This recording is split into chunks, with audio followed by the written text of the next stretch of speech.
uylanishdan oldin hech qanday ayolga bormagan. Lekin shu baribir qo'rquv bo'lgan ichida va bemor shikoyat qilib kelgan uylanishdan oldin. Aka, uylangandan keyin hijolat bo'lib qolmaymanmikin degan qo'rquv bilan kelgansiz, to'g'ri aytyapman-a? To'g'ri. O'tgan yil oldimga keldingiz. Uylandingiz. Uylanishdan oldin men sizga dorilar yozib berdim.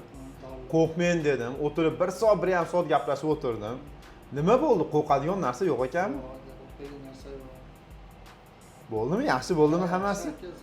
Dorilar foyda qildimi?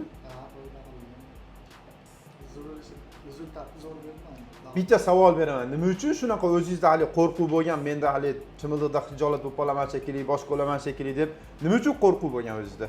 Hali Instagramda ko'p ko'radi, doktorlarning masini ko'rib, qo'rquv tushib qoldi. Nima o'zim? Nimaga? Asha Instagramda har xil holatlarni, boshqalarni ko'rib qo'rquv tushib qoldi.